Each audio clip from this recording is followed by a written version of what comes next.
Kajian. Tapi dalam hadis ini Rasul mengatakan seluruh umatku pasti akan masuk ke dalam surga kecuali yang tidak mau. Kayaknya kita menemukan ada sedikit keanehan, dan ini juga dirasakan oleh para sahabat saat itu. Makanya mereka bertanya kepada Rasulullah, "Ya Rasul, apa iya ada orang yang enggak mau masuk surga itu ya Rasulullah? Siapa orangnya? Siapa orangnya yang tidak mau masuk surga?" Qal Rasulullah sallallahu alaihi wasallam menjawab, "Man ata'ani dakhalal jannah." Siapapun saja yang memang patuh, memang mengikuti nasihat, petunjuk dan ajaranku, maka dialah umatku yang pasti masuk ke dalam surga.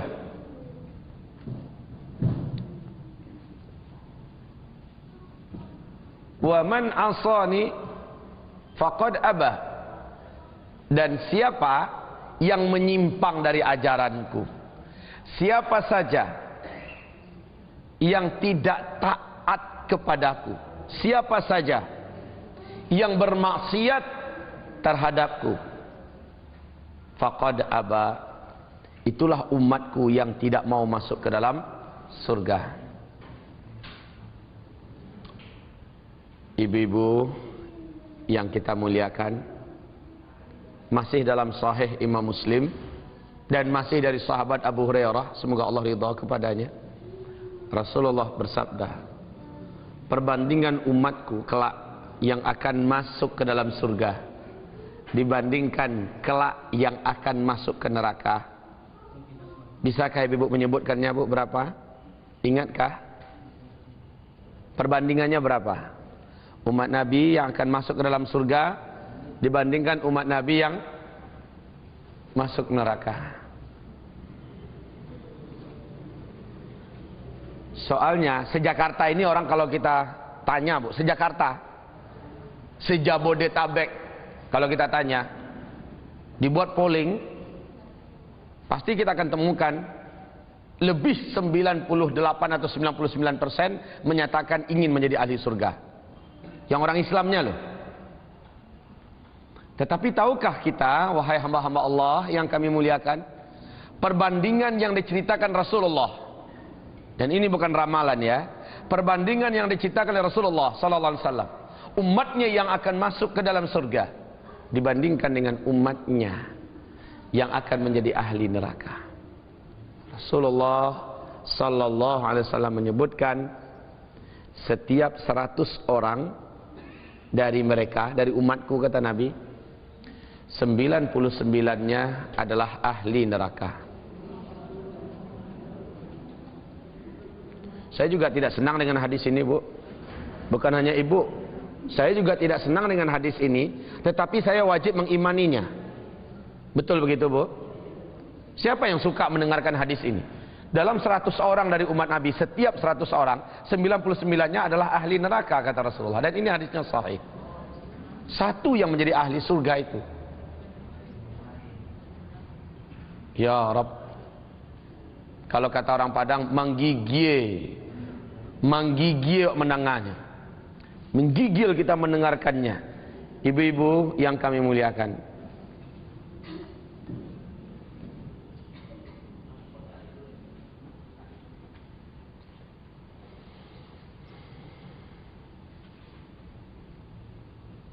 pertanyaan kita sekarang,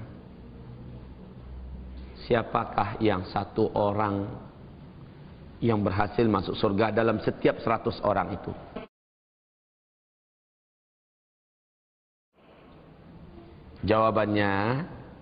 Jawabannya, ibu bisa jawab tidak? Yang bisa jawab dapat air minum 1. Ibu bisa jawab, siapakah orang yang dari setiap 100 orang itu, satu yang masuk surga? Ibu bisa jawab tidak? Siapa orangnya? Siapa orangnya? Ibu harus berani menjawab, mesti saya Ustaz. Iya, begitu. Mesti saya orangnya.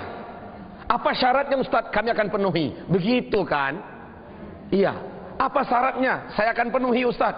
Karena begitu jauhnya perbandingan orang yang akan menjadi ahli surga dibandingkan yang akan masuk neraka. Tentu saja ada amalan dan keistimewaan dari 1 orang per 100 itu, ya.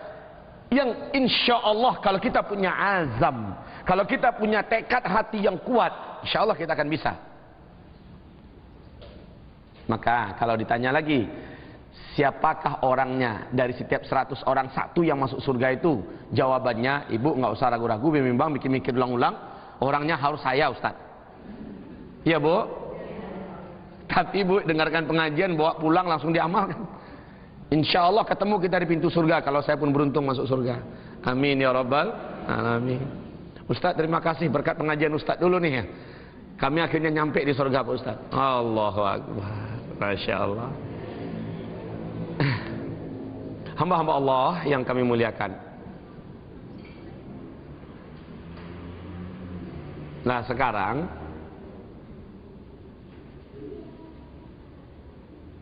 kami akan ceritakan kepada ibu-ibu Basyira wa nadhira, kabar baik dan kabar buruk untuk ibu-ibu. Siapa yang 99 itu adalah kabar buruknya. Siapa yang 1 orang itu adalah kabar baiknya. Ibu mau pilih yang mana dulu nih? Selalu kayak gitu. Di mana-mana saya sampaikan mau pilih yang baik atau yang buruk. Soalnya dua-duanya bakal disampaikan. Mana yang nak manis dulu baru pahit atau pahit dulu baru manis? Pahit dulu baru manis. Nah ini subhanallah. Awal-awal saya tanyakan, mana mau kabar baik dulu atau kabar buruk dulu? Dijawab kabar baik dulu Ustaz. Habis itu baru kabar buruknya. Sudah semua semangat, langsung kempes. Ya, atau kabar buruk dulu, ya, kemudian baru kabar baik. Yang manapun yang diminta, dua-duanya akan kita sampaikan sekarang.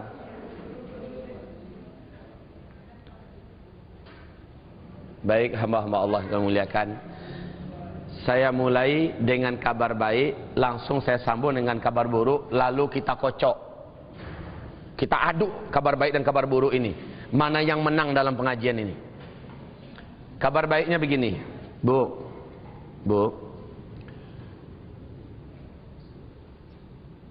Tahukah ibu? Rasulullah pernah di tengah-tengah para sahabat. Semoga Allah ridha kepada mereka semuanya. Jadi Rasulullah ini bercerita nanti pada hari kiamat ada umatku sejumlah 70.000 orang yang ketika dibangkitkan mereka langsung disambut dengan kendaraan khusus dari tempat kebangkitannya, dan mereka dibawa iring-iringan di atas kendaraan seperti utusan raja, dan mereka melewati padang mahsyar tidak mengalami hisab. Mereka tidak mengalami beratnya padang mahsyar, mereka hanya lewat saja. Kemudian mereka langsung dibawa ke titian sirat di atas neraka itu. Mereka melesat sekejap mata saja sampai di seberang. Lalu mereka standby di depan pintu surga. Dan mereka berhak memasuki pintu surga yang mana saja yang mereka sukai. 70.000 orang cuma. 70.000 orang. Maka salah seorang sahabat meminta kepada Rasulullah, ya Rasulullah, doakanlah kepada Allah agar diri ini bisa menjadi 1 di antara yang 70.000 itu ya Rasulullah. Rasul pun mendoakan, ya Allah, hambamu yang ini jadikanlah. Ya Rasulullah, saya juga mau, doakan saya ya Rasul. Apa kata Rasul? Telat kamu Abu Bakar. Jatah saya mendoakan cuma untuk 1 orang, dan kamu sudah didahului oleh orang ini. Usaha sendirilah Abu Bakar, kata Rasul. Usaha sendiri kamu agar bisa masuk di antara yang 70.000 itu. Namun ibu-ibu, peluang kita untuk masuk dalam 70.000 itu ada tidak? Iya, benar-benar ibu luar biasa percaya dirinya. Ya, saya katakan Bu, insya Allah kalau kita sempurnakan hadisnya, kalau hanya 70.000 saja, kita tidak layak masuk di dalamnya. Kenapa? Sahabat Rasul saja ketika Rasulullah meninggal dunia, mereka jumlahnya lebih 120.000 orang. Ketika Rasulullah meninggal dunia, jumlahnya lebih 120.000 orang. Jadi peluang kita ya sangat-sangat tidak ada.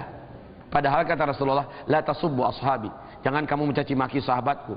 Kalau salah seorang di antara kalian mampu berinfak sebesar Jabal Uhud, sebesar gunung Uhud itu, emas luar dalam padat berinfak lillahi ta'ala, iman kamu yang bisa berinfak sebesar itu belum bisa mengimbangi iman para sahabatku, salah seorang dari mereka, seujung kuku mereka pun. Artinya jauh panggang daripada api ya. Tidak akan bisa kita masuk dalam kelompok itu. Namun alhamdulillah Rasul mengatakan di padang mahsyar, aku sujud nanti kepada Allah dengan sujud yang panjang dan lama. Allah akhirnya berfirman, ya Muhammad, angkat kepalamu, ajukan doamu, kamu mau minta apa? Rasulullah pun mengangkat kepalanya dari sujud, ya Allah, umatku banyak, hamba mohon kepada engkau tambahkanlah. Jangan 70.000, itu kan benar-benar menutup peluang bagi siapapun umat Nabi setelah para sahabat. Lalu Allah Subhanahu wa taala memberikan kabar baik dengan pengkabulan doa. Hai Muhammad, setiap 1.000 orang dari 70.000 tadi membawa 70.000 yang lain. Alhamdulillah, ada peluang. Sudah ada peluang. Artinya setiap 1.000 orang dari 70.000 tadi membawa 70.000 yang lain. Artinya 70 kali 70.000 hasilnya berapa? 4.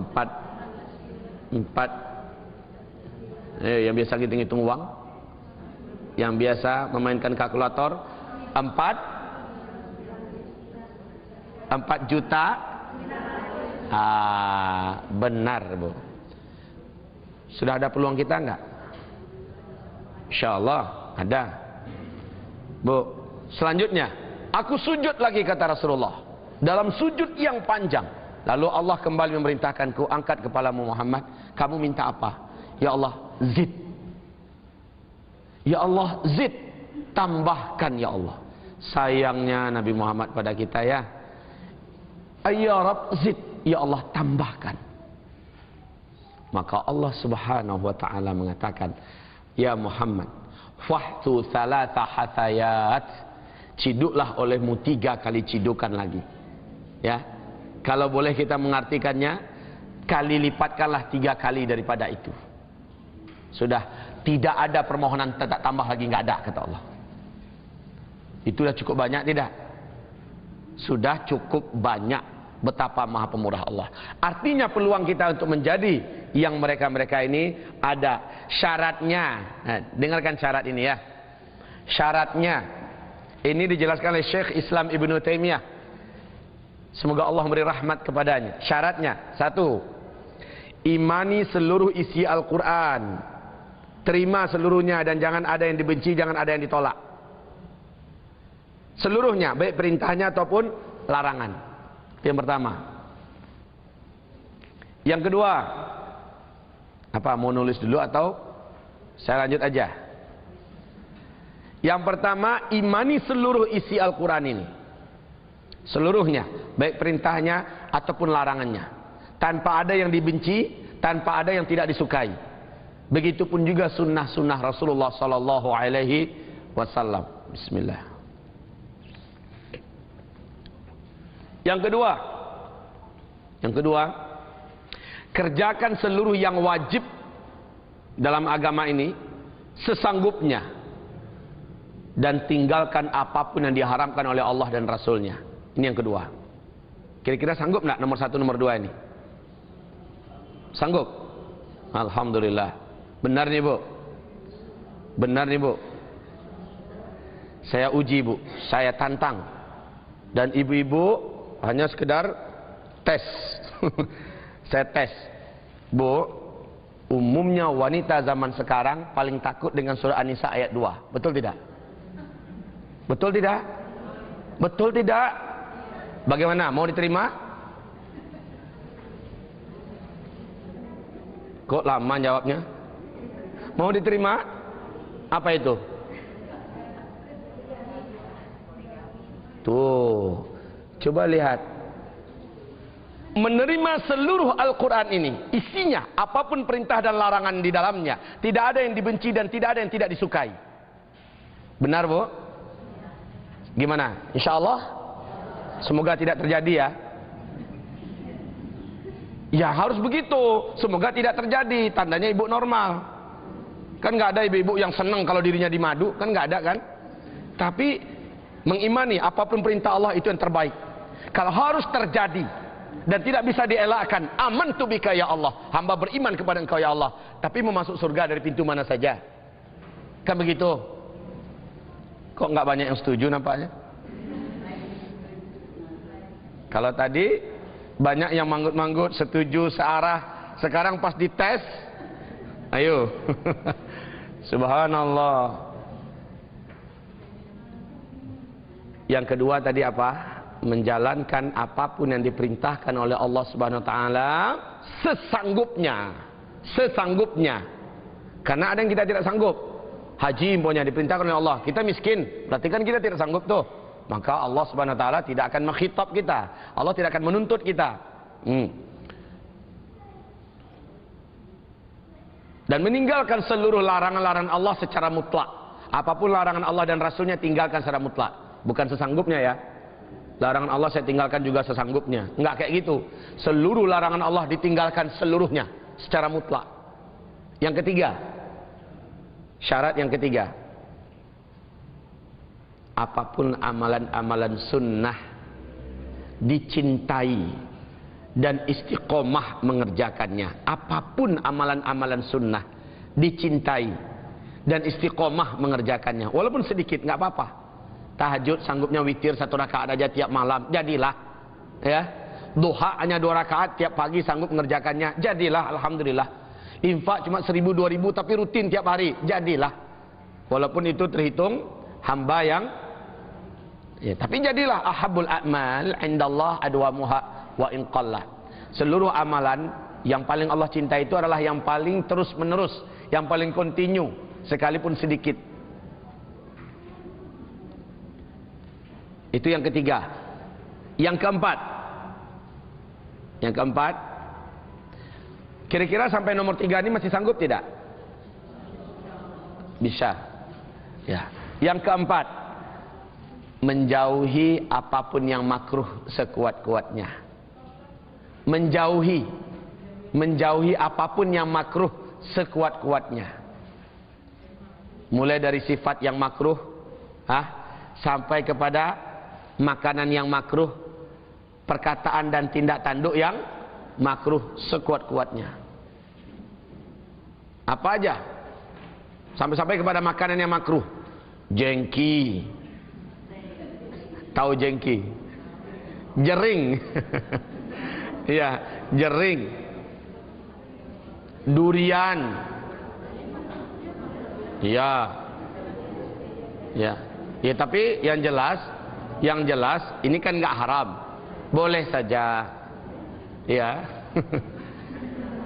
Itu contohnya. Termasuk nonton acara-acara yang hanya akan menghabiskan waktu, walaupun nggak dosa, tapi hanya menghabiskan waktu, nggak nambah pahala, nggak nambah iman, hanya sekedar menghabiskan waktu dalam tontonan. Ini juga makruh. Baik. Berapa baru? 4 baru ya. 3 lagi dari hadis. Yang nomor 5. 3 ini 5, 6, 7-nya ya.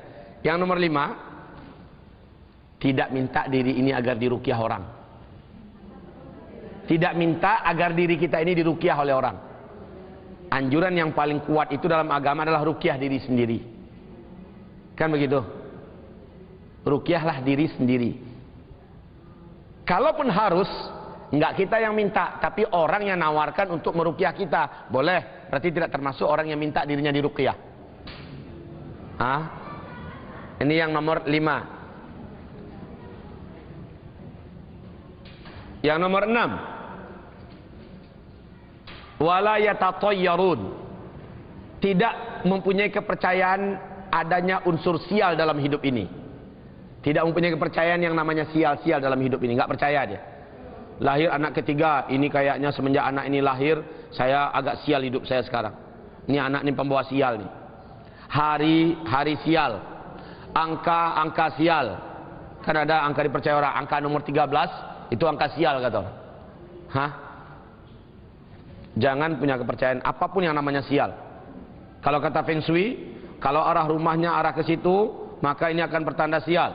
Kalau pintu rumahnya agak sedikit ke sini, maka ini sial. Kalau seandainya kita percaya, maka kita tidak terhitung dengan orang yang masuk dalam kelompok tadi. Yang keberapa lagi?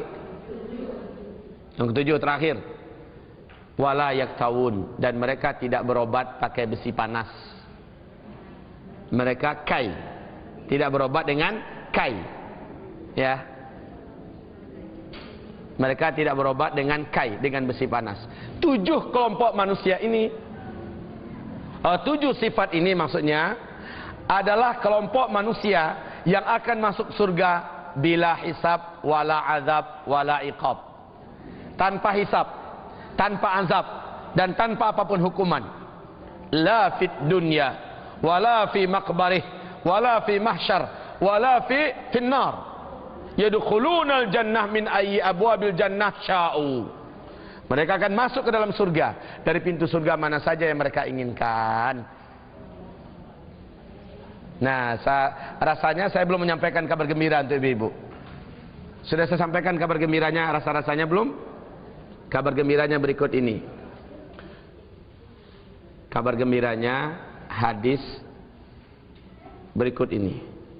Ayyuma mura'atin salat khamsaha